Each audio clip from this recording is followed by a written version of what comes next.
왜 뭐길래 그렇게 엄포를 넣으셨어요? 빈정거리는 어투의 큰 아주버님이셨습니다. 어머님은 자신의 앞에 둘러앉은 자식들의 얼굴을 차례차례 보시며 입을 떼어내셨어요.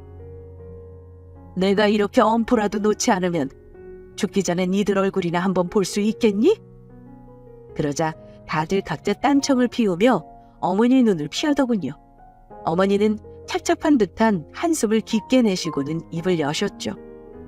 나 최장한 말기란다. 어머니의 충격 발언에 집안은 찬물을 끼얹은 듯 정적이 흘렀어요. 다들 충격에서 벗어나지 못한 듯 놀란 표정이었죠. 저와 남편도 마찬가지였고요. 그게 무슨 말씀이세요? 편찮으시다는 거예요? 저는 놀라 물었고 어머니는 의외로 덤덤한 표정이셨어요. 그래, 맞다. 네 아버지 그리 되시고 불안해서 건강검진을 했는데 결과가 그렇게 나왔더구나. 어머니는 침착하게 말을 이으셨죠. 병원에 입원하긴 늦었다고 하고 요양원에서 외롭게 죽고 싶지는 않다. 내가 이제 혼자 지낼 수는 없을 것 같은데 너희 효자 삼형제 중 누가 날 돌볼 생각이니? 그리 묻자 큰아주버님이 바닥을 퍽 치며 큰 소리를 치시더군요. 아, 그러니까 그 재산은 왜 사회에 환원을 해가지고 그거 다시 못 찾아온대요? 아우, 이래서 세상 한 치 앞도 모른다고요, 어머니. 진짜 두 분 다 왜 그렇게 답답하세요? 다들 답답한지 가슴을 퍽퍽 치면서 따지듯 말하더군요. 어머님을 모시겠다는 말은 쏙 빠진 채로요. 어머님은 그 말을 듣고 계시다 피 헛웃음을 뱉으시며 그러더군요. 내가 돈을 가지고 있었으면 너희들이 그냥 두었고 어떻게든 들볶아서 빨아갔겠지. 어머님의 촌철살인에 듣고 있던 제 속이 시원했습니다. 하지만 당사자들은 아니었죠. 말문이 막힌 시아주버님과 형님들은 입맛만 쩝쩝 다시더군요. 그때였어요. 똑 부러지고 말 잘하기로 소문난 둘째 형님이 억울하다는 듯 눈썹을 늘어뜨리시더군요. 어머니, 무슨 말씀을 그렇게 하세요? 정말 서운해요. 어머님은 헛웃음을 웃으시며 대꾸하셨습니다. 서운해? 그래, 그럼 이제 병들고 지친 나를 누가 건사해 줄 거니? 서운하다는 둘째 너니? 그러자 똑바로 맞추고 있던 눈을 슬금 피한 둘째 형님이 애먼 팔을 주무르며 앓는 소리를 하시더군요. 어머니, 저희 상황 잘 아시잖아요. 이번에 저 둘째, 이번에 발레 콩쿨 준비해서 워낙 예민해서요. 그러자 어머님이 날카로운 눈으로 첫째 아주버님을 쳐다보시더군요. 그럼 첫째 네가 날 데리고 갈래? 그러자 준비라도 했다는 듯 곧장 변명이 튀어나왔습니다. 엄마, 알잖아요. 이 사람 워낙 예민해서 자기 친정 식구랑도 같이 못 살아요. 아니, 한 대서도 잘 자기로 소문난 곰 같은 첫째 형님이? 저는 말도 안 되는 변명에 어이가 없어서 혀를 찼습니다. 만약 어머님이 돈이 있으셨어도 이러셨을까? 시댁 식구들의 무책임하고 성의 없는 태도에 정말 분노가 치밀어 오르더군요. 늙은 어머니가 중병까지 나신 이 상황에 어떻게 이럴 수가 있을까요? 저는 더는 참지 못하고 벌떡 자리에서 일어섰어요. 저희가 모실게요, 어머니. 저희 집으로 가세요. 제가 어머니의 손을 잡아 끌었습니다. 그러자 망설이던 남편도 곧바로 저를 따라 일어나시더군요. 좀 작아서 불편하시겠지만 혼자 계신 것보단 나을 거예요. 그러니까 저희 집으로 가세요. 막내가 어머님을 모시겠다는데 그 누구도 말리는 사람이 없었습니다. 말리긴커녕 눈빛에 안도가 가득했죠. 그래, 막내는 아직 애도 없으니까. 집이 작긴 뭐가 작아? 그 정도면 충분하지. 그들이 아는 말소리가 왜 개 짖는 소리로 들렸을까요? 저는 듣는 둥 마는 둥 하고 곧장 어머니 집을 챙겼어요. 집으로 가는 길 어머니는 아무런 말도 없이 검게 어둠이 깔린 차창 밖을 바라보고 계셨습니다. 저희도 아무런 말 없이 참담한 심정을 안고 집으로 돌아갔죠. 그렇게 다음 날부터 시어머니와의 동거 생활이 시작되었습니다. 저희는 어머니에게 기꺼이 안방을 내어드렸습니다. 어머니는 싫다고 몇 번이나 마다하셨고 저흰 그렇게 시어머니와 실랑이를 벌여야 했어요. 제가 그때 막 임신 안정기로 들어서고 있었고 입덧이 심했어요. 그런데 참 이상했죠. 시어머니는 채 6개월이 남지 않으실 만큼 병이 중하였음에도 불구하고 제가 좋아하고 잘 먹는 음식을 꼭 차려주시며 제 식사를 챙기셨어요. 일이 끝나고 집에 돌아오면 청소가 말끔하게 되어 있기도 했고요. 전 남편과 상의했어요. 여보, 아무래도 내가 회사를 그만두고 어머니 병간호를 집중해야겠어요. 어머니가 자꾸 집안일을 하세요. 몸도 성치 않으신데 내가 집에 없어서 그러시는 것 같아서 그냥 일을 그만두려고요. 남편은 걱정 가득한 얼굴로 묻더군요. 당신 임신도 했는데 힘들지 않겠어? 그럼요. 내가 알아서 잘 조절해서 조심할 테니까 걱정하지 말아요. 그렇게 저는 회사에 휴직계를 냈습니다. 그리고 어머니 병간호를 시작했죠. 어머님은 병원 위중하셨지만 증상은 딱히 없으셨어요. 그저 어머니와 시간을 보내고 함께 장을 보고 산책을 하며 시간을 보내는 것이 다일 만큼 병간호는 고되지 않았어요. 차라리 좀 쉰다는 느낌을 받았을 정도니까요. 그렇게 시간이 흘러 제 배는 동그랗게 불러오기 시작했고 제 배가 커지는 만큼 시어머님과 제 사이는 돈독해졌죠. 이런저런 세상 사는 이야기도 하면서 어머님의 남은 시간을 곁에서 지켜드렸습니다. 그런데 그때쯤 저희 집에도 안 좋은 일이 생겨요. 바로 남편의 사업이 어려워진 거예요. 남편의 회사는 겉보기엔 탄탄했어요. 대형 수주들도 많이 받고 잘 나가고 있었어요. 하지만 하청을 준 한 중소기업에서 결제 대금이 밀리면서 남편이 사업 확장을 하기 위해 은행에 빌린 이자 대출이 밀리기 시작한 거예요. 그게 3개월째가 되어버렸고 돈은 돌지 않았습니다. 어머님이 잠들길 기다렸던 남편은 저를 조용히 방으로 불러 지금 상황을 모두 이야기했죠.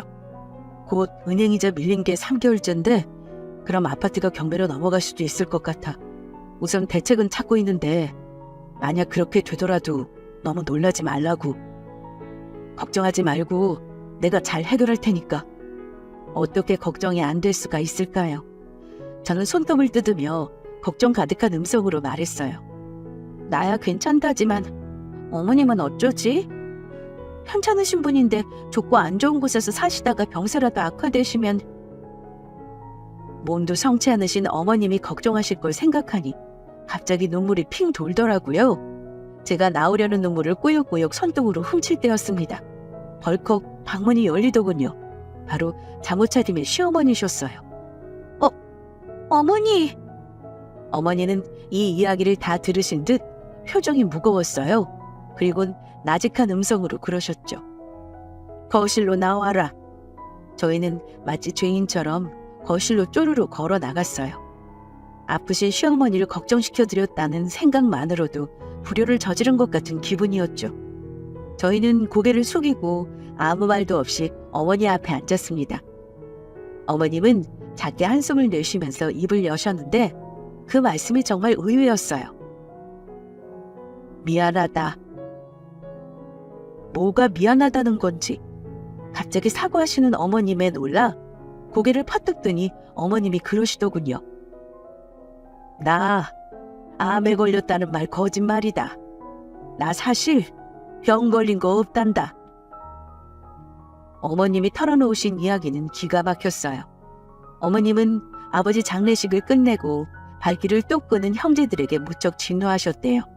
더 빼먹을 것이 없으니 찾아오지도 않는 자식놈들이 너무도 얄밉고 화가 나더랍니다. 그래서 꾀를 내셨대요. 내가 아프다고 하면 누가 날 모시나 보자. 그 자식에게 내 전 재산을 물려줘야겠다. 라고 결심을 하셨다고요. 사실 이 대목도 좀 놀라웠던 게 아버님은 어머님께 이미 재산을 많이 주셨대요. 그리고 그 나머지 재산을 사회에 환원하기를 희망하셨다고요. 누구 하나 먼저 죽으면 찬밥 신세 될 것을 예상하신 거죠. 시어머님의 재산은 상당했어요. 어머님의 이름으로 된 강남에 건물이 2채가 있고 성수동에 아파트도 1채, 빌라 2채, 그리고 현금도 꽤 가지고 계셨더라고요. 내가 이 재산 처음부터 너희한테 물려줄 건 예상하고 있었다. 어머님은 늘 저희가 고마우셨대요. 돈을 뽑아먹으려고 혈안이 된 자식들과는 달리 그 진심이 느껴져서 참 예뻤다고. 특히 제가 가끔 구워오는 쿠키가 그렇게 맛있고 아까워서 잘 먹지도 못하셨다고. 그러시면서 시어머님은 제 손을 꼭 잡으시더군요. 고맙다 우리 막내 며느리. 그리고 막내 아들. 너희라도 없었으면 엄마는 진짜 이 세상 헛살았다. 허무했을 거야. 저는 하염없이 울었습니다. 어머니 안 돌아가셔서 너무 다행이에요. 진짜 얼마나 저 힘들었는지 아세요? 엉엉 소리 내오는 저를 시어머니는 조용히 안아주셨습니다. 시어머님은 다음 날 곧바로 동원 가능한 현금을 저희에게 주셨어요. 그 돈은 대출이 아니라 대출금을 갚고도 남을 돈이었어요. 아니에요 어머니. 저희 그냥 급한 돈만 빌려주세요. 거래처에서 수급만 하면 금방 갚아드릴게요. 남편이 극구 사양하자 어머님이 그러시더군요. 너 지금까지 아버지한테 뭘 받았니? 대학도 장학금 받아서 다녔는데 그냥 군말 없이 받아. 이거 전부 내가 너희 집에 얹혀 산 값이다. 어찌나 단호하게 말씀하시는지. 저희 부부는 더는 사족을 붙이지 못하고 그 돈을 받아야만 했습니다. 그리고 한 달 후 어머님은 강남의 빌딩 한 채를 제 앞으로 물려주셨습니다. 물론 거액의 양도세까지 모두 지불해 주셨고요. 저는 졸지에 강남 빌딩 건물주가 되어 있었죠. 소문에는 발이 있다더니 요즘 소문은 KTX를 타는지 저희가 어머님 유산을 상속받았다는 이야기는 금방 시아주버님들의 귀에 들어갔습니다. 조용하던 저희 집은 한순간에 소란스러워졌죠. 아니 어머니, 제가 그래도 강남인데 너무하신 거 아니세요? 어떻게 그런 재산을 가지고 계시면서 저희를 감쪽같이 속이실 수 있으세요? 어머니, 정말 서운합니다. 네?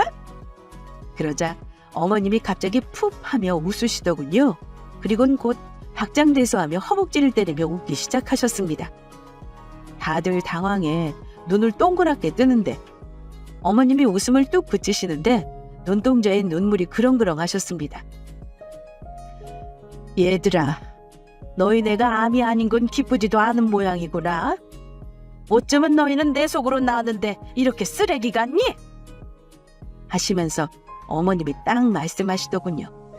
너희는 나 죽어서도 국물도 없다. 지금 재산도 모두 막내네에게 넘기고 죽을 거니 그렇게 알아. 그리 말씀하신 어머님이 더는 할 말 없다는 듯 자리를 박차고 일어나셨습니다. 하지만 거기서 포기할 분들이 아니었죠. 아주버님이며 손이 동서들이며 어머님의 바지가랑이를 붙잡고 매달리셨습니다. 잘못했어요. 저희도 기회를 주세요. 네? 어머니, 저 엄청 예뻐하셨잖아요. 제발요.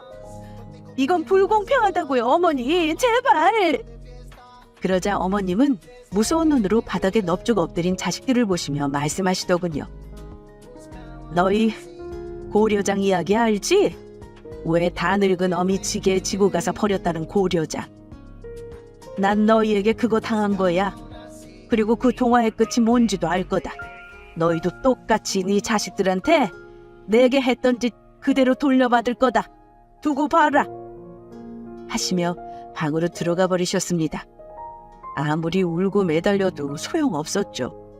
통곡과 애원의 소리가 들렸으나 그날 안방문은 절대로 열리지 않았습니다. 그렇게 시간이 지났고 저희는 아직도 시어머니와 함께 살고 있습니다. 지금은 시어머니가 안 계신 삶은 상상도 하지 못할 만큼 많은 도움을 받고 있어요. 물론 남편의 사업은 지금 승승장구 중이고요. 왜 옛말에 호랑이도 효자는 안 잡아먹는다는 말이 있잖아요. 그 말이 딱 맞는 것도 같을 만큼 저희는 어머니가 큰 힘을 보태주신 덕분에 힘든 시련이 와도 고비를 잘 넘기며 행복하게 사는 중입니다. 아직도 그때 일이 떠오를 때면 시어머니께 감사하다고 꼭 인사를 드리는데 그럴 때마다 시어머님은 저희 부부에게 그러셔요. 사람은 베푼 만큼 받는 거다. 너희가 그만큼 착하게 살았고 내게도 그만큼 했기 때문에 받은 거니까 그건 너희가 만든 복이다. 라고요. 시어머님 말씀 되새기며 저희는 앞으로도 베풀면서 착하게 살아보려고 합니다. 지금까지 제 사연 어떠셨어요? 지루하고 재미없었을지도 모르는데 끝까지 들어주셔서 감사합니다. 다들 행복하고 즐거운 나날 되시길 바라요. 안녕하세요. 한창 좋을 결혼 초반에 갈수록 시댁과 남편이 싫어져 이혼한 30대 여자입니다. 결혼이란 건 제정신이 아닐 때 하는 거라고 하는데 해보니 정말 맞더라고요. 결혼할 때는 남편만 좋으면 잘 살 줄 알았는데 결혼 2년 차에 시댁과 남편에게 정이 다 떨어져 버렸습니다. 가장 큰 이유는 거지근성에 속물근성까지 있는 남편과 시모에게 질려버려서입니다. 시댁은 친정보다 가난해요. 반면 저희 친정 부모님은 유복하고 물려줄 재산도 꽤 됩니다. 자식한테 경제적으로 바라는 거 없으시고 생일이나 명절 때마다 500씩 1000만 원씩 거리낌 없이 주시는 재력이 있으세요. 부동산만 30억대 자산가이시고 살고 계시는 집이 아버지 소유 건물인데 새 나오는 것만 월 1000만 원이 넘습니다. 결혼할 때 남편도 우리 친정 재산을 알고는 꽤나 놀란 눈치였습니다. 그래서 그런가 남편이 결혼 전에는 저와 친정 부모님께 참 잘했어요. 저는 남편의 속내도 모르고 저를 사랑해서 그런 줄만 알았습니다. 저희 친정 부모님은 평소에는 저한테 연락도 잘 안 하시고 우리 부부 둘만 잘 살면 된다 하시는 분들이십니다. 엄마는 한 달에 몇 번이고 맛있는 제철 음식 같은 걸로 택배로 보내주십니다. 우리 집에만 보내주시는 게 아니라 보내실 때마다 꼭 시부모님도 챙기시는 분들이에요. 그래서 저도 제 용돈에서 엄마 아빠 과일이랑 맛있는 거 생기면 보내드리고 신발이나 옷까지도 종종 챙겨 보내드리곤 합니다. 그런데 시댁에서는 특히 시어머니는 받는 걸 당연하게 생각하고 고맙다는 말 한 번을 안 하세요. 처음에는 말을 잊으셨나 했지만 몇 번 그러고 나서는 친정의 호의를 당연하게 생각해서 그런 거라는 걸 알았습니다. 결혼 초반에 첫 명절 맞이할 때 친정엄마가 백화점에서 한우 세트와 과일을 사서 보내신 적이 있었어요. 어머니 때 갖다 드렸더니 어머님이 대뜸 하신다는 말이 이랬습니다. 고기가 백화점 거라 그런가 너무 좋구나. 요즘 우리 예진이 공부하느라 몸이 비실한데 몸보심 시켜야겠다. 이따 저녁 때 먹어야겠네. 근데 얘, 이건 무슨 한우야? 백화점 거라 좋긴 하다만 행성 한우는 아닌가 보네? 한우도 브랜드가 있나요? 엄마가 그냥 제일 좋은 거라고 보내신 건데요. 한우는 행성 한우가 제일 맛있잖아. 어디 보자. 아이, 이건 행성 한우는 아닌가 보네. 에이, 너희 부모님은 그것도 모르신다니? 이러시면서 신이 나셔서는 냉장고에 넣으십니다. 황당한 게 빈말로라도 우리 부모님께 고맙다는 말이 없어요. 고맙다고 직접 전화를 못한다면 최소한 저를 통해 잘 먹겠다 인사말이라도 하셔야 하는 거 아닌가요? 그리고 제가 있을 때는 절대 고기를 굽지 않으십니다. 신우에 오면 자기들끼리 먹는 거겠죠. 시가와 친정 재력 차이도 상당한데 왜 결혼했냐 많이들 궁금하시죠? 사실 남편과 저는 같은 학교 출신입니다. 동아리 선후배로 만나 연애만 5년 넘게 했어요.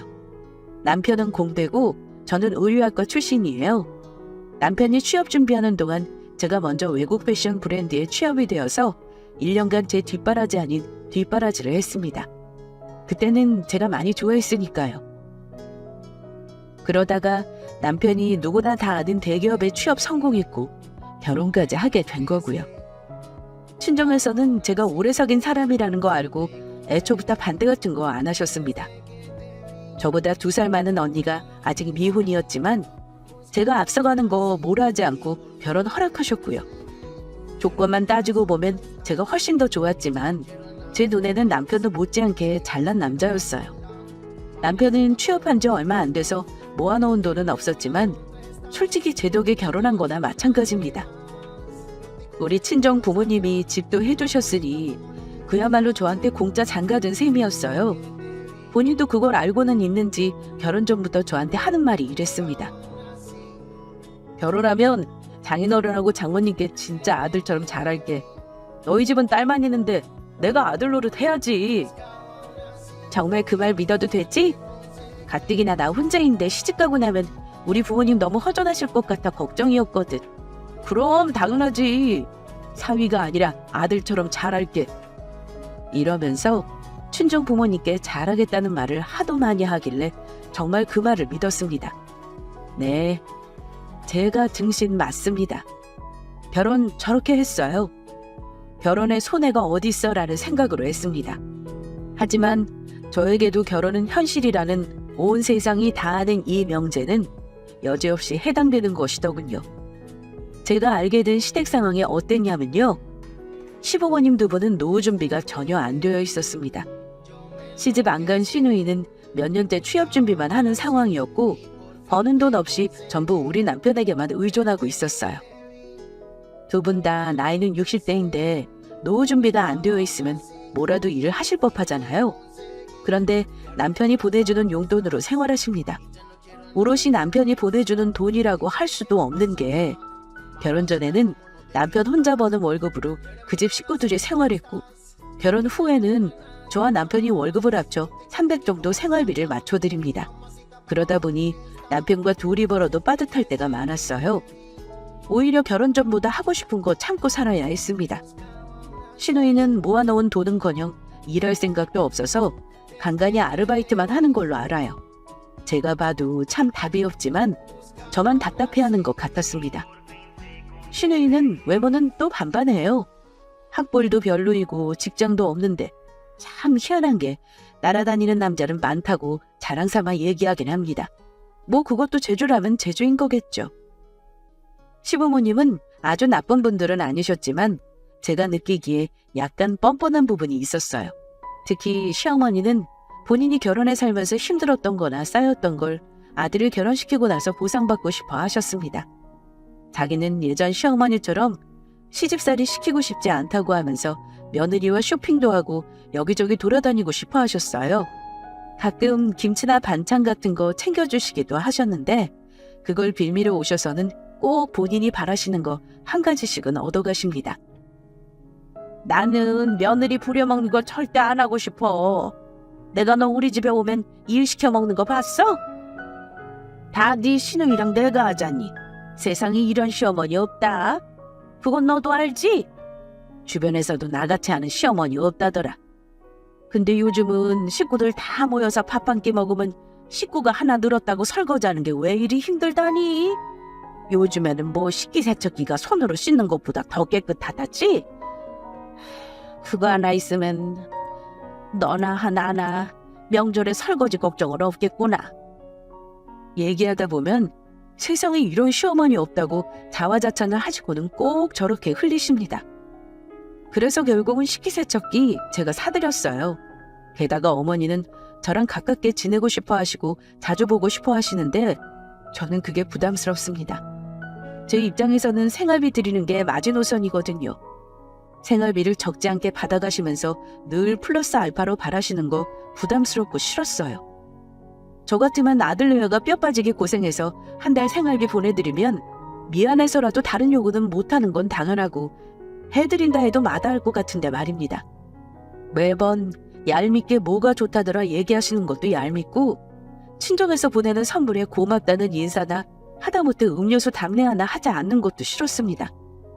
사실 못된 마음이긴 해요. 어떻게 보면 해드리면서 이런 마음 갖는 게 속 좁다는 거 알아요. 제가 친정엄마한테 속상해서 말한 적이 있었는데 엄마는 이러셨습니다. 정 마음이 힘들면 너도 힘든 티 내지 그러니? 얘기 안 하면 시댁에서는 모르는 거야. 우리 집이 여유가 되니까 해주는 줄만 아는 거지. 이렇게 말씀하시긴 했습니다. 하지만 그러면서도 엄마는 늘 시댁이 잘하라는 말을 잊지 않으셨습니다. 남편도 사실 본인 가족 때문에 부담과 스트레스를 받으며 살고 있긴 해요. 빨리 돈을 벌어야 한다는 생각을 늘 하는 사람인 거 알고 있습니다.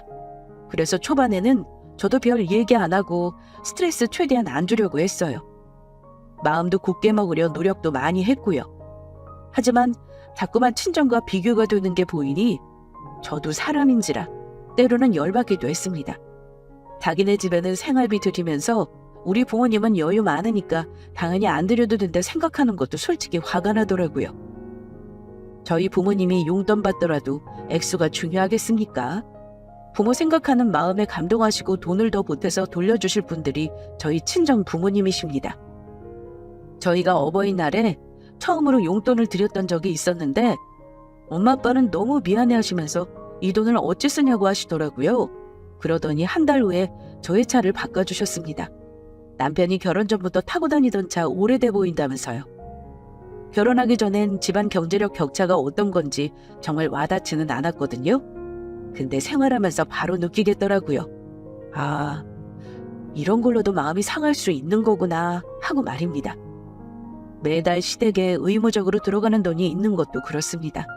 이게 은근히 스트레스더라고요. 생활비 외에 어머니가 뭘 더 요구하시거나 바라시는 게 있으면 싫은 마음부터 올라오고 어머니가 하는 연락도 받기 싫을 때가 많았습니다. 저도 결혼 전에는 이런 마음이 생길 줄은 몰랐는데 자꾸만 시댁이 싫어지더라고요. 결혼할 때 시댁 지원은 거의 안 받았던 것까지 떠올리면 더 억울한 마음만 들었습니다. 제가 경제적인 부분에서 양가 비교를 굳이 하는 이유는 결혼하고 얼마 안 돼서 남편이 돈 사고를 한번 친 적이 있었는데 이 일을 수습하는 과정에서 남편에게 크게 실망한 일이 있었기 때문입니다. 그때 남편에게 질리고 나서 부부 사이가 소원해지기도 했고요. 한창 코인이니 주식이니 유행할 때 주변에서 돈 벌었다는 말에 남편도 저 몰래 그런데 투자를 했던 것 같더라고요. 하지만 그렇게 돈 벌기 쉬우면 세상에 가난한 사람이 왜 있겠습니까? 결국 폭락이 왔을 때 남편은 빚까지 당겨서 투자를 하다 푼돈만 남기고 다 날려버린 일이 있었습니다. 5천만 원이 좀 안 되는 돈이었지만 그 당시 우리 부부에게는 만만치 않은 돈이었습니다. 매달 월급에서 시댁 생활비를 드리느라 여윳돈이 얼마 없었던 때였는데 남편이 그런 사고를 치는 바람에 남편과 갈등이 생겼습니다. 정말 진지하게 이혼까지 생각할 정도로 남편과 다퉜어요. 사건 터졌을 때 남편은 자기 월급을 전부 빚 갚는 걸로 쏟아 부어야 하는 상황이었는데 그럼 도저히 생활이 안 되겠다 싶어 제가 시부모님에게 드리는 용돈을 끊겠다고 했어요. 그랬더니 남편이 펄펄 뛰면서 저에게 말한 게 뭐였냐면요. 우리 부모님은 내가 드리는 돈 아니면 생활 못 하시는 거 뻔히 알면서 그래? 여보, 그러지 말고 다른 방법 생각해보자. 다른 방법이 뭐가 있어? 당신 대출도 안 될 거고 모은 돈 가지고 택도 없는 거 알잖아. 그랬더니 이 인간이 머뭇거리면서 한다는 소리가 저기 여보, 장모님한테 좀 도와달라 그러면 안 되는 거야? 건물 월세만 해도 얼마야? 모아둔 재산에서 우리 도와주는 몇천원 큰 돈도 아닐 거 아니야. 우리 부모님 하시면 걱정하시니까 말씀드리지 말고 당신 부모님께 부탁 좀 해봐. 남편이 우리 친정 부모님에게 돈을 좀 빌려보라는 말을 하는데 확 열이 받더라고요. 양심 좀 있어라. 우리 엄마가 내 월급에서 시어머니 생활비 떼주는 거 아시고 나서는 매달 나한테 용돈 간간히 붙여주시기까지 하는데 내가 또 손을 벌려야 해? 싫으니까 당신이 사고 친 건 알아서 수습해. 당신 부모님한테 빚을 내서라도 빌려달라고 하던가. 우리 부모님이 빚을 어떻게 내? 당장 내 동생 결혼 준비하는데 골치 아프신데 나까지 그럴 순 없어. 이걸 한 번만 눈 감고 당신이 나 좀 도와줘. 사실 친정엄마는 결혼하고 나서 제가 그전처럼 백화점에 못 간다는 거 알고 나서 매달 용돈처럼 수시로 돈을 보내주셨습니다. 예쁜 옷 입고 출근하라고 옷 한 벌 값을 보내주시거나 가방 사라고 보내주시거나 시시때때로 보내주셨어요. 시집간 딸이 부모에게 돈 들여도 모자랄 판에 시집가서도 받기만 하는 것 같아 거절했지만 엄마는 그게 엄마 낙이라는 분이었습니다. 그래도 제가 너무 죄송해서 나중에는 거절했어요. 그런데 속도 모르고 속없이 사고 친 것도 모자라 친정에 돈을 빌리라니요. 당신 너무 나만 믿고 있는 거 아니야? 미리 말해두는데 우리 부모님한테 기대고 살 생각 하지 마. 결혼할 때 그만큼 도움받았으면서 살면서 우리가 잘해드릴 생각을 해야지. 아들 노릇 아주 잘하겠다는 거 당신 입으로 말한 거야? 잊은 거 아니지? 난 절대 우리 친정에 도움 청할 생각 없으니까 알아서 해결해. 솔직히 말해 시댁에서 남편에게 그런 큰 돈을 보태줄 만한 형편이 아닌 거 잘 알고 있긴 합니다. 그런 형편 뻔히 알고 있었기 때문에 결혼할 때 딱히 도움받을 마음도 없었고 살면서도 서운한 거 없었어요. 다만 제가 열받는 건 너무나 당연하게 남편이 우리 친정 부모님 돈을 바란다는 거였어요. 그래서 남편이 친정에 손 벌리라는 거 딱 잘라 거절했습니다. 그랬더니 몇 날 며칠을 저를 들들 볶더라고요. 딱 3천만 원 정도만 해주시면 돈 생기는 대로 바로 갚겠다고 말씀드리면 안 될까? 정말 미안한데 어떻게 좀 안 되겠어? 이러길래 당신 부모님한테는 물어봤어? 다른 방법은 찾아본 거냐고 라고 물었더니 묻지도 않았다고 하는 겁니다. 당신네 부모님도 잘못한 건 알아야 할 거 아니야. 물어보고 나한테 다시 말해. 남편이 자기네 부모님한테는 말도 안 꺼냈다고 하니까 더 열받더라고요. 시댁은 가까이 살면서도 시시때때로 자주 모여 밥도 먹고 자기네 식구들 생일 때마다 엄청 챙깁니다. 심지어 시부모님 결혼 기념일까지도 챙겨야 해요. 그런데 우리 집은 조금 멀다는 이유로 자주 가지도 않으면서 아쉬운 소리는 왜 우리 부모님께 해야 하는 건가요? 초반에는 남편의 가족이니까 남편이 자기 식구들 더 챙겨도 이해하려 했습니다. 그런데 어느 순간 보니까 내가 호구인가 싶더군요. 어쨌든 제가 남편 부탁을 안 들어줬더니 결국은 시댁에 얘기를 했나 보더라고요. 우리 부모님이 1,000만 원 정도로 도와주시겠대. 나머지는 당신 부모님한테 빌려달라고 부탁 좀 해봐. 시부모님이 조금은 도와주시겠다고 했다는 말에 저도 그때는 한 발짝 물러났습니다. 화는 당연히 났지만 어쨌든 남편 잘못을 시부모님도 안다는 게 중요해서 나머지는 제가 마련해주기로 했어요. 물론 그냥 주는 건 아니고 남편이 갚기로 했고요. 그런데 그날 이후로 남편이 얼마나 유치한 행동을 했냐면요.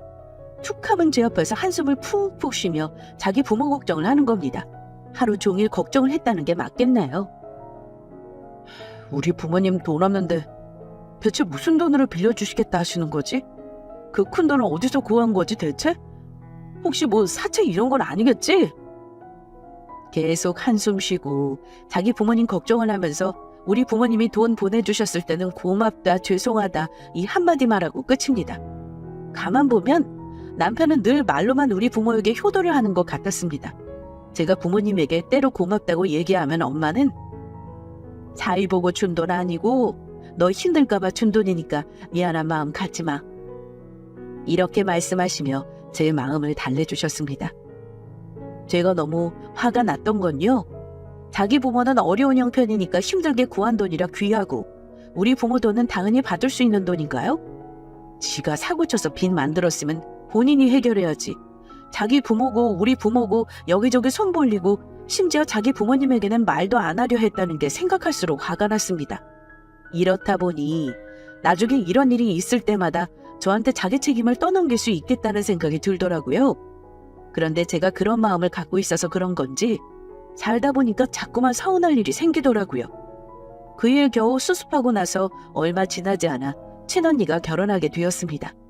친정 부모님은 같은 연도에 자식 결혼 2번 시키는 건 민폐라면서 해를 넘겨서 결혼 날짜를 잡았어요. 저 결혼할 때 언니는 대학원 다니면서 버는 돈 없으면서도 저한테 200만 원을 해줬습니다.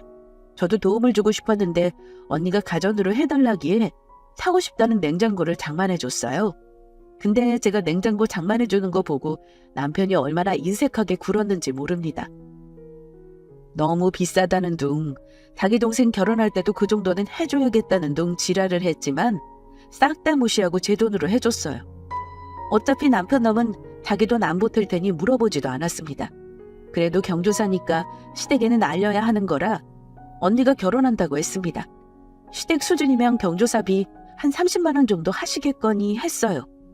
하지만 언니 결혼식 앞두고 시어머니가 저 부르시더니 결혼식에 못 간다고 하시더라고요. 사정이 있어서 네 언니 결혼식에 참석은 못한다만 축하한다고 전하렴. 이렇게 말씀하시며 봉투를 건네셨는데 나중에 내용물 확인해보고 진짜 경악을 했습니다. 축의금이라고 넣은 돈이 고작 5만 원이더군요.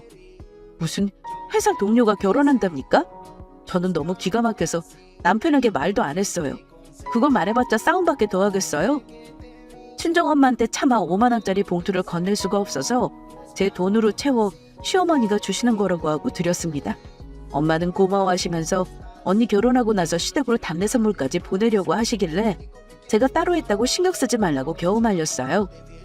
그렇게 덮으려고 했는데 지나고 나니 시댁이랑 남편에게 두고두고 서운하더라고요. 그래서 속으로는 앞으로 시댁 경조사가 있으면 딱 받은 만큼만 해야겠다고 결심하고 있었습니다. 그런데 그것만 서운한 게 아니었습니다. 결혼해서 2년이 돼가면서 느낀 건데 남편이란 놈은 노골적으로 우리 친정의 재산을 노리는 티를 냈습니다. 남편이 쓰는 컴퓨터를 제가 쓰기도 하는데 이 인간이 검색어 삭제를 안 했는지 뭘 검색한지 다 남아있더라고요. 그런데 기가 찬 게 검색어가 이혼 시 재산 분할, 아내 상속재산 남편모, 처가 재산 사위가 상속받는 법, 뭐 이딴 걸 알아봤더라고요. 이 인간이 나와 결혼해서 사는 이유가 우리 친정집 재산이 나중에 자기 거 될 줄 알아서인가 의심이 가더라고요. 툭하면 친정부모님 현금 재산 물어보고 엄마 사는 집이랑 건물 등기부등본 열람하고 실거래가 알아보고 다니는 놈이 우리 남편이었습니다. 명절이며 어버이날이며 김장이며 시댁과 여러 가지 이벤트를 겪으면서 느꼈던 건 이 집 식구들은 우리 친정에서 뭐든 챙겨받는 걸 당연하게 여기고 전혀 고마워하지 않는다는 거였습니다. 그래서 저도 친정엄마에게 시댁 챙기는 거 그만두라고 했어요. 그랬더니 딱 이혼 전 마지막 명절에 남편이 그러더라고요. 올해는 우리 집에 한화 안 보내신대? 어머님이 물어보시더라고. 이맘때쯤 고기가 오는데 안 왔다고 그러시네. 어머니가 고기 좋아하시니까 기다리고 계신 것 같더라. 내가 보내지 말라고 했어. 맨날 우리 부모님만 보내고 당신은 신경도 안 쓰잖아. 그럴 필요 없다 했어. 신경 안 쓰다니. 우리도 과일 보내드렸잖아. 말은 똑바로 하자. 그게 우리 부모님 보내드리려고 따로 산 거 아니잖아. 선물 보내온 거 들고 가라는 게 정성껏 준비한 거야? 그냥 안 주고 안 받게 할 거니까 그런 줄 알아. 그랬더니 자기 부모님을 무슨 거지 취급한다면서 되게 기분 나빠하더라고요. 부부싸움하면서 말 곱게 안 나가잖아요. 우리 둘 다 자기네 부모 얘기하면서 말 험악하게 하며 싸웠습니다. 남편과 저는 살면서 정이 깊어지기는커녕 점점 멀어졌고 급기야 각방을 쓰기까지 했습니다. 각방 쓴 건 남편이 먼저 시작했어요. 아이도 없었으니 서로 퇴근하고 할 일이 많이 없었고 남편은 남편대로 저는 저대로 시간을 보내는 게 점차 편해졌어요. 그런데 왜 여자는 촉이라는 게 있잖아요. 남편이 저랑 사이가 그닥 좋지 않은데도 늘 뭔가 들떠 보이는 거예요. 회사 퇴근하면 늘 핸드폰을 붙들고 살았고 심지어 카톡질을 누군가와 하면서 본인이 해벌쭉 웃고 있다는 것도 모르고 있더라고요. 그런 모습을 주시하고 있었는데 얼마 지나지 않아 남편이 약간 달라진 이유를 알게 됐습니다. 제가 퇴근하는데 우연히 남편 집 근처 역에 웬 여자를 내려주는 걸 제 눈으로 보게 된 건데요. 전혀 모르는 여자를 내려주고 인사까지 하는 걸 보고 그날 바로 따져 물었습니다. 당신 여자를 왜 우리 차에 태워서 역에 내려다 주는 거야? 그랬더니 남편이 깜짝 놀라면서 뭐? 당신이 어떻게 알았어? 설마 내 뒤라도 밟는 거야? 이러길래 어이가 없어서 내가 당신 뒤를 왜 밟아? 무슨 찔링이 짓 하고 다니니? 퇴근하다가 당신 차 보고 아는 척하려고 하는데 여자가 내리길래 하는 말이야. 대체 뭔데? 그랬더니 출근할 때는 아니고 퇴근할 때만 같은 사무실 여직원을 내려준다는 겁니다. 말 그대로 카풀 비슷한 걸 한다는 거였죠. 그런데 솔직히 신경 쓰였습니다. 그 여자가 꽤나 예쁘기도 했지만 남편이 굳이 사무실 직원을 태워 다니는 것도 이해가 안 갔습니다. 그래서 저도 신경질적으로 따져 물었어요. 같은 사무실 여직원은 발이 없대? 출퇴근은 알아서 하는 거지 당신 동생도 아닌데 왜 신경을 써? 그것도 내 차에 왜 다른 여자를 태워?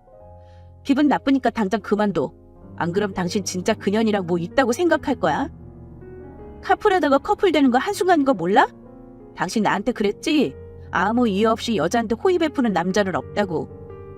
당신도 바라는 게 있으니까 그 여자 태워주는 거 아니야. 야, 나보다 한참 어린애야. 당신은 세상을 왜 그렇게 삐딱하게만 봐? 가는 방향 같아서 길에 내려만 주는 거잖아. 당신이 이럴까봐 사소한 거 말을 못해. 아니 내가 삐딱한 게 아니라 여자랑 퇴근을 같이 하는데 아무렇지도 않은 와이프가 있겠어? 나한테 미리 말은 했어야 내가 오해를 안 하지? 네가 우리 엄마냐? 사람 태우는 것까지 당신한테 허락받고 살아? 왜 이리 예민해? 나 예민해. 난 싫으니까 사적으로 대하지 마. 오해할 짓을 아예 하지 마. 회사 내 외도로 이혼하는 경우가 흔한 시대인 거 몰라? 알면서 모르는 죄야? 네가 선 긋지 않고 계속 넘어서면 그건 외도인 거야. 나 예민한 사람인 거 분명히 말했으니 신뢰 깨뜨리는 짓 하지 마. 만약 나 건들면 대자보 크게 써서 니네 회사 팀장 사장한테 찾아간다? 외도로 칼부림나는 세상이야. 행동 똑바로 안 해서 개망신 나가지 마. 분명 경고했다. 저는 남편에게 살벌하게 경고해줬습니다. 제 상식선에선 좀 어이가 없는데 남편 말대로 방향 같으면 태워줄 수는 있지만 상대가 여자라면 저한테 양해는 구했어야 하는 거 아닌가요? 그랬더니 저한테 일일이 모든 걸 허락받아야 하냐면서 과하게 화를 내길래 일단 넘어갔습니다. 그러더니 저한테 일단 당신이 기분 나쁘니까 카풀은 안 할게. 근데 앞으로는 이런 것까지 나 숨 막히게 하지 마라. 이렇게 말하면서 오히려 저를 나쁜 년으로 만들더라고요. 남편은 제가 그렇게 넘어가는 줄 알았겠지만 저는 아니었습니다. 넘어가주는 척했지만 그동안 남편의 태도가 의심스러웠던 저는 날 잡아 남편 폰 뒤질 날만 기다리고 있었어요. 그러다가 남편이 한번 술에 취해 들어와 골아떨어진 날 남편 폰을 몰래 지문을 대고 열었습니다. 메시지함을 뒤져보니 가장 최근 거에 웬 남자와 주고받은 게 있길래 그것부터 열어봤는데요. 이 인간 정말 치밀하더라고요. 분명 내용은 여자와 주고받은 건데 이름은 남자로 저장해놓고 대화를 주고받고 있더군요. 내용을 보아하니 그 둘은 이미 썸을 넘어 다음 단계로 진행하는 걸로 보였습니다.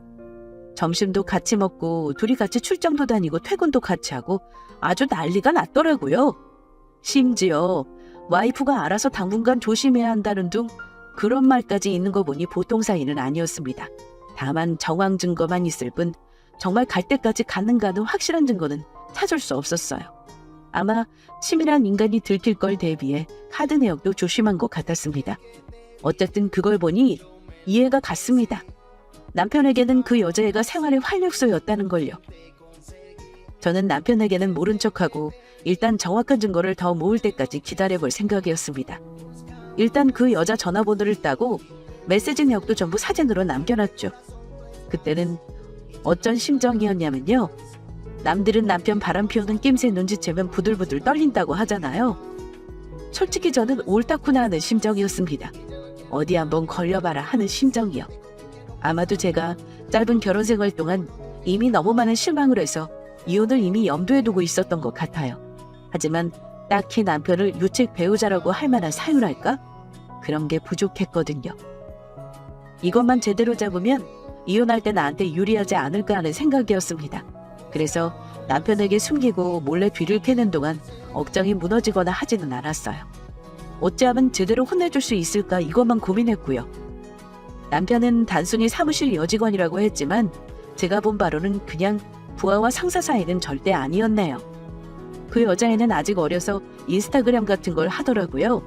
확인해보니 남편 얼굴은 안 나왔지만 누가 봐도 내 남편이 확실해 보이는 남자가 많이 찍혀있더군요.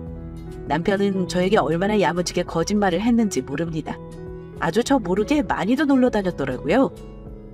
그쯤 되니 이 두 사람의 깊은 관계건 아니건 중요하지 않았어요. 이미 정신적으로는 외도를 하고 있는 거였으니까요. 남편은 제가 차곡차곡 이혼의 증거를 모으고 있었다는 사실을 전혀 모르고 천진난만하게 지내더군요. 그 와중에 시댁에서는 저와 남편 사이가 소원한 줄도 모르고 그놈의 밥은 뭐 그리 먹자고 하는지 말입니다. 이런저런 핑계를 대고 저는 시댁에 가는 걸 피했습니다. 하지만 시누이의 결혼을 앞두고 어쩔 수 없이 상견례니 뭐니 며느리 역할이 필요한 곳에 갈 수밖에 없었습니다. 아직은 때를 기다려야 했을 때라 분말 없이 가족 행사는 참여했어요. 시누이 결혼을 앞둔 어느 날 친정엄마가 연락을 하셨더라고요. 축의금 100만 원 보낼 테니까 시어머니 미리 드리렴. 그래야 너도 체면이 살지. 엄마는 또 시댁 경조사까지 챙기려 하시길래 마다했습니다. 엄마, 그럴 필요 없어. 내가 많이 하니까 그냥 조금만 해요. 한 10만 원 정도만 해도 충분해. 뭐? 그래도 그건 아니야. 이걸 엄마가 하는 거니까 분말 말고 드려라. 엄마는 경우가 아니라고 했지만 신모가 우리 언니 결혼할 때 5만 원 한 거 생각하니까 열불이 나서 안 되겠더라고요. 엄마한테 차마 말은 못하겠지만 100만 원은 너무 과하다고 겨우 말려서 30으로 합의 봤습니다. 남편에게 미리 친정엄마가 보낸 축의금을 전해줬어요. 신우이에게 바로 계좌이체하려다가 그래도 봉투에 담아주는 게 나을 것 같아 남편에게 전해달라 부탁했습니다. 그런데 제 봉투를 받아든 남편이 바로 그 자리에서 액수를 확인해보고는 썩은 표정으로 뭐라는 줄 아세요? 우와, 이 친정 진짜 너무하네. 30? 설마 이거 정말 30만 원이야? 이러면서 황당한 표정을 짓는 겁니다. 왜? 내가 10만 원도 많다 그랬는데 엄마가 우겨서 30으로 하신 거야. 뭐 문제 있어? 당신 일부러 이래? 내 동생 결혼하는데 당신 집에서 고작 30만 원이 뭐야? 이럴 거면 차라리 하지를 말던가. 정말 장모님이 이것만 주신 거 맞아?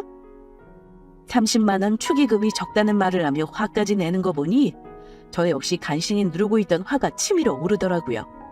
아니, 아가씨가 당신 동생인지 내 동생이야? 우리 엄마가 당신 동생 결혼식에 대체 얼마를 해야 한다는 건데? 그랬더니 이 인간 한다는 말이 야, 건물주면 건물주답게 한 300 정도는 주셔야 하는 거 아니야? 있는 사람이 더 한다더니 장모님 고작 나한테 마음 씀씀이가 이것밖에 안 되시는 거야? 와, 진짜 서운하네. 지가 우리 부모한테 뭘 얼마나 했다고 저 따위를 말을 한답니까? 웃기시네. 300만 원? 우리 엄마가 왜 네 동생 결혼하는데 300을 쓰냐? 뭐 받은 게 있어야 그 정도 하지.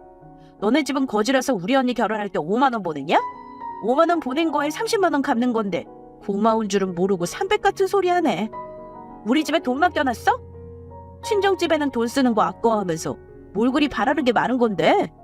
30 먹고 떨어지던가. 그것도 싫으면 결혼 때려치워. 너한테도 질리고 너네 집 식구들한테도 진짜 질린다. 아마 제 말이 전곡을 확 찔렀을 겁니다. 구구절절 맞는 말인데 쥐가 무슨 말 대답을 하겠어요?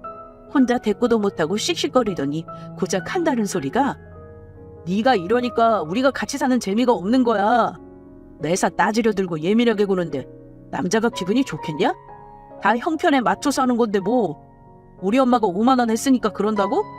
이런 식으로 남자 자존심을 뭉개하겠어? 너 이러면 남자가 마음 못 붙이는 거야. 그걸 모르냐? 이러길래 마침 말 잘 나왔다 싶어서 아예 저도 하고 싶은 말 해버렸습니다. 더 미룰 것도 없었고요. 아, 그래서 다른 여자랑 신나게 놀러 다녔나 봐? 카풀만 하는 거라고 큰소리 치더니 둘이 점심도 먹고 차도 마시고 아주 별 지랄을 하면서 다녔더라? 내 입으로 이런 거 기어코 말하게 하는구나? 조용히 이혼소리 던져주려고 했는데 나도 이제는 못 참겠다. 너도 싫고 거지 같은 네 식구들도 다 정 떨어지니까 내 인생에서 꺼져줄래? 남편은 갑자기 당한 공격에 어버버거리며 상황 파악을 하려고 누나를 열심히 굴리더라고요. 본인이 다른 여자한테 한눈 판 걸 들켰으니 불리하다는 걸 알 테고 다음 상황을 열심히 계산해 보는 거겠죠. 잔머리 굴리려고 하는 남편에게 한 번 더 확실히 말해줬습니다. 네가 우리 친정재산 욕심부리고 부동산 조사하러 다닌 거 모를 줄 알았냐? 나랑 3년 이상 살면 재산분할 할 수 있으니까 그때까지 붙어있다가 콩고물이라도 받아먹을 생각이었나 본데 미안하지만 네 생각대로는 안 될 거야. 내가 그동안 너 딴짓거리 하는 거 지켜보면서 기다린 거야. 누굴 바보로 하니? 너는 내가 모르는 줄 알더라? 그렇게 티를 내고 웃고 다니는데 여자가 모를 것 같았니? 나는 대체 네가 무슨 말을 하는지 모르겠다. 나는 모르는 일이야. 사람을 뭘로 보고 그런 말을 해. 나는 맹세코 너한테 부끄러운 짓 한 것 없어. 증거 있어? 그래, 있으면 증거를 가져와. 내가 그랬다는 증거. 남편은 자기를 떠보는 건지 정말 제가 모든 걸 알고 말하는 건지 긴가민가 하더군요. 주저하면서도 끝까지 오리발작전으로 나올 셈인 듯 했습니다. 증거? 그걸 네 눈으로 꼭 봐야 나한테 빌기라도 하겠다는 건가 봐? 좋아. 네가 바라는 증거 여기 있다. 저는 이혼소송할 때 쓰기 위해 그간 모아놓은 남편의 메시지 내역과 사진 자료 등을 가방에서 꺼냈습니다. 그리고 둘둘 말아서 남편의 뺨을 대차게 후려쳐버렸습니다. 한쪽 뺨을 퍽 소리가 나도록 때리고 나서도 분이 안 풀리길래 다른 쪽 뺨까지 있는 힘을 다해 후려쳤습니다. 남편 놈은 순간 무방비 상태로 뺨을 얻어맞고는 제 팔을 움켜쥐더니 손에서 서리뭉치를 빼앗아 증거를 확인하더군요. 전부 빼박 자료들이었죠. 손까지 덜덜 떨더니 이건 내가 다 해명할 수 있어. 당신이 생각하는 그런 심각한 사이 절대 아니야. 내가 이건 확실히 말할 수 있어. 그냥 얘는 비타민 같은 존재일 뿐이지 절대 깊은 관계 아니니까 오해하지 마. 이미 당신은 날 배신했어. 깊은 사이건 얕은 사이건 다른 여자한테 여지 주고 만났다는 것만으로도 당신 용서 못해. 오늘 당장 당신 집으로 가. 당신 집은 뺏어 보낼게. 아마 집이라 봤자 옷이랑 팬티뿐이겠지만 이 집에서 당신 돈으로 산 건 없잖아? 혹시 있다면 다음 기회 줄 때 챙겨. 당신 진짜 이럴 거야? 나를 뭘로 보고 이혼이야? 절대 못해. 우리 부모님 와서 엎어버리기 전에 조용히 나가. 너네 부모님한테 전부 내 입으로 까발리기 바라냐? 그랬더니 움찔하면서 일단 물러서더군요. 남편을 쫓아내고 나서 저는 바로 집 정리하고 이혼 준비에 돌입했네요. 아는 변호사에게 미리 자료를 보내놨고 탁수금까지 줬던 터라 소장 접수만 하면 되는 상황이었습니다. 외도 증거가 충분히 많다고 했지만 저는 상간녀 소송도 진행했어요. 일단 남의 가정을 건드리냐는 혼나는 게 맞는 거잖아요. 그냥 넘어갈 생각은 절대 없었습니다. 후 양가 부모님 알게 된 건 당연했고 저희 부모님 완전 노발대발하셨습니다. 그동안 사이라고 제 시댁이라고 마음 써주신 거 배신감 엄청나게 느끼셨어요. 어머니는 더 웃겼습니다. 집에까지 찾아와 다짜고짜 이러셨습니다. 우리 아들이랑 이혼하겠다고? 내 아들이 뭐가 부족하다고 너 같은 년이랑 살겠냐? 집 좀 잘 산다고 그렇게 내 아들을 무시했다며? 그러니 남자가 한눈을 팔지. 잘 생각해봐라. 이혼하면 여자면 손해야. 누가 손해인지 잘 따져보고 결정하라는 거야. 이러면서 큰 소리 치시길래 제가 그랬습니다. 솔직히 말해 누가 손해겠어요?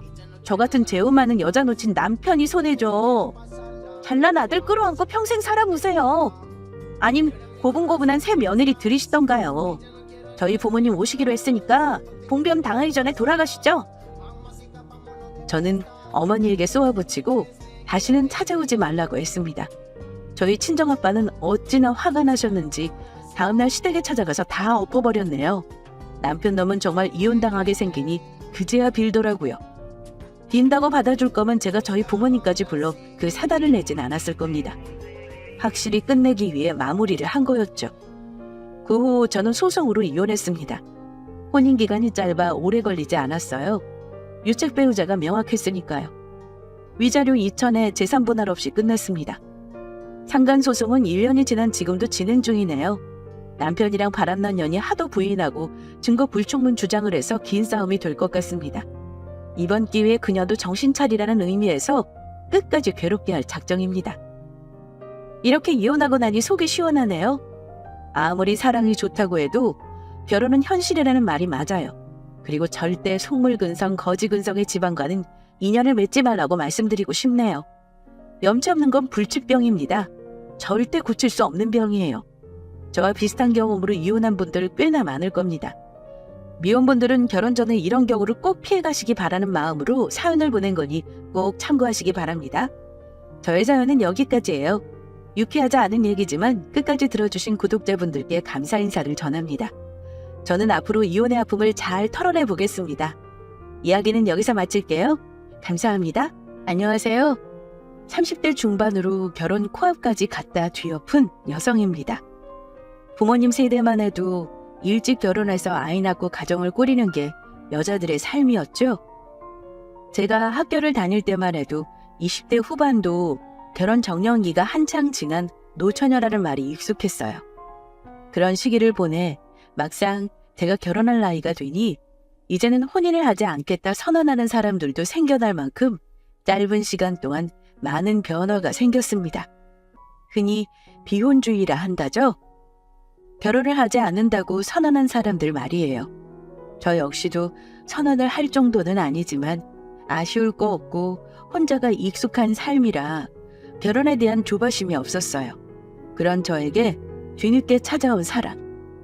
정확히 말하면 사랑이라는 것보다 이 사람이면 될 것 같다는 말이 더 정확할 것 같아요. 빈집에 혼자 들어가는 게 싫어 반려묘를 키우기 시작했는데요. 어느 순간 동물보단 따뜻한 말 한마디 나눌 수 있는 사람이 좋겠다 싶을 때 눈에 들어온 사람이었거든요. 그런데 연애할 때 모습들은 어디 갔는지 온데간데 없고 막상 결혼하려고 준비하니 전에 없던 모습들이 보이기 시작했어요. 고양이들은 어떻게 할 거야? 당신이 고양이 좋아하는 걸 알겠는데 고양이 있으면 아무리 관리 잘해도 먼지 날리고 나중에 아이라도 생기면 그땐 아이들한테도 위험하지 않을까?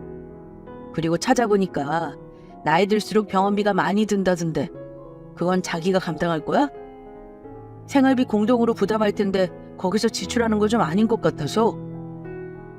처음으로 아니라는 생각이 든 건 반려묘에 대한 의견을 내비칠 때였습니다. 예전에는 애완동물이라는 말이 더 익숙했는데 언제부턴가 반려라는 말이 붙여지기 시작했죠. 사람과 비교한다면 물론 비교할 수 없겠지만 그를 대신할 정도로 그 자리를 메꿀 수 있는 동물이기도 해요. 그만큼 위상이 높아진 걸 실감할 수 있으니까요. 단순히 예뻐서 키우는 시대는 이미 지났다고 생각합니다. 하나의 가족으로 생각하고 가족 사진을 촬영하거나 가족 여행을 함께 가는 등 가족 구성원으로 생각하시는 분들도 많이 늘었잖아요. 다만 사람의 생각 차이는 있을 수 있기에 배우자에게 저의 사고방식을 강요할 생각은 없었습니다. 어떤 방법이 나을지 합의점을 찾아가야 하겠지 싶은 마음이 막연하게 있었을 뿐이죠. 그런데 남자친구랑 결혼 이야기가 오갈 무렵 갑자기 저의 반려묘 이야기를 꺼냈습니다. 글쎄, 한 집에 같이 살아야 하니까 데려가야 한다고 고집을 피울 수는 없겠지. 자기 말대로 나중에 아이도 생각한다면 더더욱 그렇고.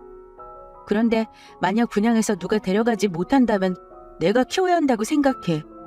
처음부터 내가 죽을 때까지 책임질 생각으로 데려왔는데 아무도 못 키운다면 방 하나를 고양이 방으로 하더라도 데려가는 게 맞다고 생각하거든. 물론 거기에 된 비용은 내가 버는 데서 지출할 거야. 생활비에 피해 없도록. 그건 자기가 걱정 안 해도 될 것 같아. 아이가 생기면 그때 어떻게 할지에 대한 부분도 저 역시 고민 안 했던 게 아니었습니다. 처음 분양받았을 때부터 죽을 때까지 키울 생각에 가져왔어요. 결혼한다고 제가 키울 수 없다고 다른 사람에게 보내는 것도 사실 미안한 일이죠. 고양이는 환경에 특히 민감한 동물이라 새로운 주인에게 적응하지 못하면 그 역시 트라우마로 작용되어 그 어떤 사람에게 못 가는 상태가 될 수 있으니까요. 그래서 분양도 민감한 상황이고 혹시나 마음에 내키는 사람이 없다면 함께 살 집에 피해가 안 가도록 데려가야겠다고 생각하고 있었어요. 당연히 반려묘가 나이 들어 아플 걸 대비해 동물보험도 들어둔 상태고요. 그래서 제가 얼마나 책임감 있게 반려묘를 생각하고 있는지에 대한 부분을 이야기했습니다. 피해가는 일 최대한 줄이겠다고 말이에요. 당신이 그렇게 말한다면 나도 더 이상 뭐라고 할 수 없지. 그런데 한 번 아프면 병원비 몇백 든다던데 그 정도 돈이면 우리 더 좋은 제품 사고 신혼여행도 좋은 데 갈 수 있는 거 아니야? 설마 애완동물한테 쓰는 돈은 안 아깝고 우리가 더 좋은 거 사고 먹는 데 쓰는 돈은 아까운 거 아니지? 아니 그렇잖아. 당신이 애완동물 생각하는 그 마음은 알겠는데 문득문득 내가 애완동물보다 못한가 싶은 생각이 들어서 그래. 이왕이면 방어치 말하고 같은 냉장고를 사도 1등급으로 더 좋은 거 살 수 있고 같은 신혼여행지라도 비즈니스석으로 업그레이드 할 수 있잖아. 물론 저도 인정합니다. 아무렴 반려묘가 중요하다 생각해도 결혼할 사람에게 쓰는 돈이 아까울 리가 있겠어요? 다만 조금 이상하다는 생각이 조금씩 들기 시작했습니다. 왜냐하면 저희 데이트 통장 만들어 사용하고 있었거든요. 데이트 통장은 사귀는 남녀가 일정 금액을 공동으로 통장에 넣고 거기에서 데이트 비용을 사용하는 걸 말해요. 매달 70만 원씩 월급이 들어오면 데이트 통장에 넣었어요. 소소하게 맛집도 가고 여유자금이 생겼다 싶으면 여행도 다니고 저도 남자친구도 예측 가능한 범위에서 지출하는 걸 선호하는 편이에요. 그래서 무작정 데이트 비용에 지출하는 게 아닌 한 달에 정해진 범위에서 사용하자는 데 동의하고 첫 만남부터 사용하기 시작했습니다. 누가 더 쓰네 덜 쓰네 말하는 것도 웃기고 여행 가는 것도 서로 눈치 안 보고 적당한 선에서 합의점을 찾을 수 있어서 합리적이라 생각했어요. 결혼한다고 결심한 이유도 선 넘지 않고 할 수 있는 범위에서 진행하기 좋다고 생각 들었기 때문입니다. 그런데 막상 결혼 이야기가 오가고 나니 반려동물에 대한 지출부터 하나둘 저에게 서운한 기색을 내비치기 시작했어요. 뭐지? 뭐가 잘못되었을까? 왜 전에 없던 이런 모습들이 내비칠까? 아무리 머리를 굴려봐도 확실하게 이거다 싶은 게 없었습니다. 남자친구 이야기를 듣다 보면 어떻게든 제가 더 지출하는 게 맞다는 생각을 하는 것 같거든요. 우리 집은 경기권으로 알아봐야 할 것 같아. 말이 자기랑 내가 각 1억씩이지. 1억은 결혼 준비하는데 신혼여행이나 가전 가구 이런 거 사고 여유자금으로 좀 남겨두는데 사용해도 빠듯할 것 같아. 그럼 결국 남은 1억에 대출받는 건데 나는 대출 비용을 너무 많이 받고 싶지 않아. 2억 초반선에서 생각하면 경기도 남양주 쪽으로 2억 초반대 집 알아보면 될 것 같아. 신혼이니까 24평이면 좁은 것도 아니고 아니면 김포 쪽인데 자기도 나도 회사가 강남 쪽이니 남양주가 나을 것 같은.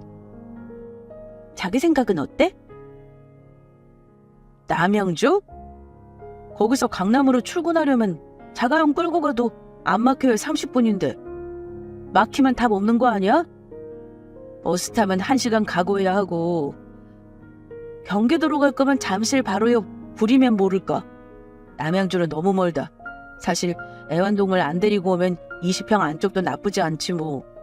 여유 있는 사람이 더 내는 것도 방법이고. 여유 있는 사람? 자기 여유 있어? 반반하기로 했잖아. 자기가 여유 있어 좀 더 낼 수 있으면 나도 생각해 볼게. 대출 끼는 것보다 사실 부담이 되더라도 더 내서 조건 좋게 만들면 좋지. 나도 그건 찬성해. 왜? 자기 얼마 더 있는데? 살 집을 알아보는데 남자친구와 제가 반반 부담에 결혼 준비하기로 한 범위보다 더 많은 걸 요구했습니다. 현실적인 대안이 아니라 두루뭉실하게 여유 있으면 더 내면 되는 건데 꽉 막힌 생각을 하니 되는 게 없다는 둥 답답한 소리만 해댔죠. 그래서 제가 대놓고 물어봤어요. 여유 있는 사람? 여유 있는 사람이 있다면 더 내는 게 맞다고요. 하지만 반반 결혼하고 모든 명의도 반으로 나누기로 했으니 남자친구에게 얼마를 더 낼 수 있냐 물었습니다. 그랬더니 대답이 가관이었어요. 그걸 왜 나한테 물어? 아니 그렇잖아. 당신이 더 모은 게 있으면 더 낼 수 있다는 말 했으니까 더 이상 빙빙 돌리지 않고 말할게. 당신 나보다 더 많이 모았잖아. 아니야? 뭐야, 무슨 소리야. 내가 얼마를 더 모았건 안 모았건 그건 중요한 게 아니잖아. 우리 반반 결혼하기로 한 거 아니었어? 자기가 1억 모았다고 해서 1억씩 반반 내서 총 2억으로 결혼 준비하자는 건데 뭐가 불만이라고 이렇게 말하는지 모르겠어. 당신은 내가 더 내라는 거야? 정확히 말하면 더 내라는 게 아니지. 당신이 말하는 반반의 의미를 다시 새기자는 거야. 내가 가진 거 반, 당신이 가진 거의 반. 그게 정말 반반 결혼 아니야? 빙빙 돌려 말하지 않고 탁 까놓고 말하라는 제 말에 남자친구는 단도직입적으로 말하겠대요. 그러면서 더 가진 사람이 더 내는 거라고 말하는 거예요. 그래서 제가 물었죠.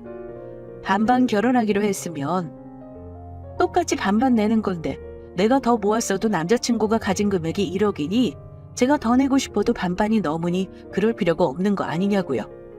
그랬더니 남자친구가 이렇게 말하는 거예요. 정확한 반반의 의미를 모르고 하는 소리냐며 오히려 되물었죠. 반반이라는 소리는 결국 자기가 가진 금액의 반, 그리고 내가 가진 금액의 반이라는 신박한 논리를 펼쳤어요. 시청자분들도 아마 내가 잘못 들은 건가 싶을 것 같아요. 저도 그랬거든요. 무슨 소리야? 우리 지금까지 반반 데이트 통장한 거 아니었어? 일정 금액을 맞추기 위해 반씩 부담하는 게 반반 데이트 통장이고 반반 결혼 역시 일정 금액을 맞추기 위해 각자 가진 금액을 똑같이 내는 거 아니냐고. 데이트 통장 아무 문제 없이 진행했으면서 왜 결혼할 때 말이 바뀌는데? 진짜 답답하다. 데이트랑 결혼이랑 같아? 다르잖아. 데이트는 남녀가 하나가 되기 위한 과정이지. 어떻게 될지 모르니까 정해진 금액을 반씩 내는 거고. 결혼은 다르잖아. 두 사람이 하나가 되는 건데 공정하게 각자 능력의 반을 결혼 자금으로 되는 게 맞는 거 아니야? 모은 능력이 다른데 똑같이 1억 내는 건 불공평하지. 뭐? 아니 그럼 대체 자기는 내가 얼마를 내야 한다고 생각하는데? 제가 이상한 거 아니죠? 데이트할 때 반반 통장 아무 문제 없이 진행했고 똑같은 규칙으로 반반 결혼을 진행했는데 도무지 무엇이 문제인지 알 수 없다는 제 말에 남자친구는 저를 답답한 사람으로 취급했습니다. 데이트는